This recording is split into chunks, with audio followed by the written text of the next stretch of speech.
setelah dunia itu ada alam apa? Kubur. Sebelum pindah ke akhirat, pertengahannya ada alam kubur. Kalau orang sudah selesai di alam ini, maka Allah wafatkan. Kullu nafsin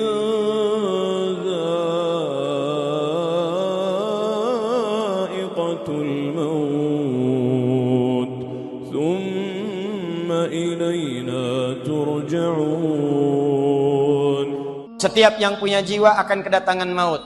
Siapa yang bawa maut? Namanya malakul maut. Kalau malakul maut sudah bawa maut, maka dia mulai mewafatkan sampai meninggalkan dunia ini. Apa dalilnya Ustaz? Quran surah 32 ayat yang ke-11, paling kanan sebelah bawah.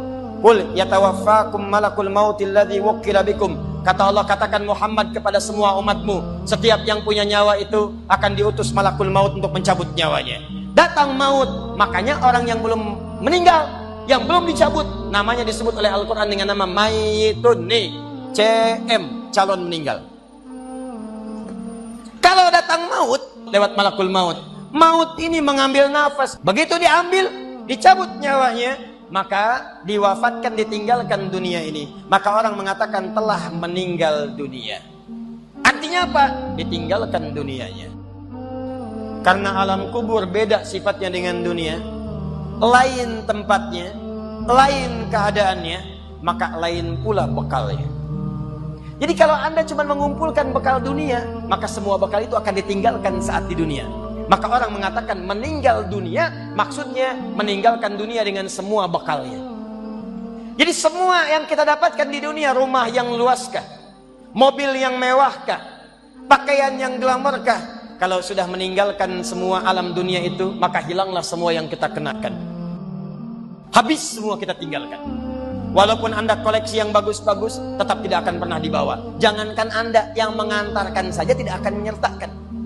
Kita mesti sadar teman-teman sekalian. Pertama, kata Allah, kita akan wafat. Antum akan meninggal.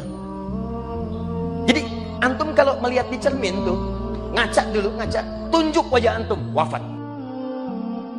Kamu akan wafat. Ketika Anda sadar Anda akan wafat, meninggalkan dunia ini, maka Anda mesti paham, udah punya bekal belum untuk pulang?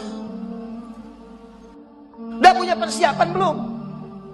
Jangan-jangan Anda sibuk menyalakan rumah dunia Anda. Begitu padam listriknya, sibuk telepon PLN, telepon ini, telepon itu.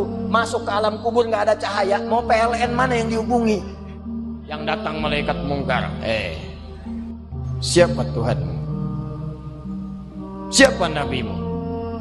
Apa kitabmu? Gelap, gelap, dan gelap. Karena itu orang-orang yang tidak siap dengan kehidupan berikutnya, maka mohon maaf, dia akan merasa ketakutan ketika meninggalkan dunia ini. Bahkan ada yang saking takutnya, malaikat langsung bergerak untuk memaksa dia cepat meninggalkan tubuh dunianya. Muncul Quran surah ke-8 ayat ke-50. Kata malaikat, kamu ini susah banget pulangnya, maka dipukulin oleh malaikat. Pukul, pukul, pukul, pukul. Teman-teman, karena alam kubur itu bekal yang bukan bekal dunia, maka Anda tidak akan pernah bisa membawa cahaya dunia ke alam kubur. Coba ayo kita berubah. Tolong pikir baik-baik, tidak akan ada yang abadi. Dan besok pun belum tentu hidup. Demi Allah saya katakan, Allah bisa mewafatkan kita pada hari ini.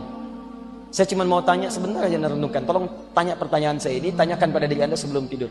Kalau Allah wafatkan Anda pada malam ini, sudah siapkan Anda dengan bekal pulang Anda kepada Allah? Karena itu hukum mengatakan orang yang tidak punya bekal maka dia tidak siap untuk mudik. Jadi kalau dunia saja punya sifat mudik, maka akhirat pun demikian. Orang-orang yang punya petanya cuma dunia saja, maka selesai hidupnya di sini. Kata Allah, nih saya berikan gambaran. Yang visinya cuma sampai sini, maka saya berikan semua kenikmatan dunianya seperti yang dia inginkan. Tapi begitu selesai ini, ditenggelamkan di alam kubur sampai kedalaman yang paling dalam. Turun ancaman. Kata Allah, hei, yang terlampau sibuk dengan dunia, suaminya sibuk cari harta, hitung lagi, hitung lagi, hitung lagi. Istrinya sibuk kumpul-kumpul dengan sesamanya, cuma membicarakan harta suami. Sosialita yang senang dengan kumpul-kumpul saja, tidak ada manfaatnya, cuma ngobrol, cuma gibah, cuma macam-macam. Coba ayo kita berubah. Tolong pikir baik-baik, tidak akan ada yang abadi. Dan besok pun belum tentu hidup. Demi Allah saya katakan, Allah bisa mewafatkan kita pada hari ini. Saya cuma mau tanya sebentar aja merenungkan. Tolong tanya pertanyaan saya ini, tanyakan pada diri Anda sebelum tidur. Kalau Allah wafatkan Anda pada malam ini, sudah siapkan Anda dengan bekal pulang Anda kepada Allah.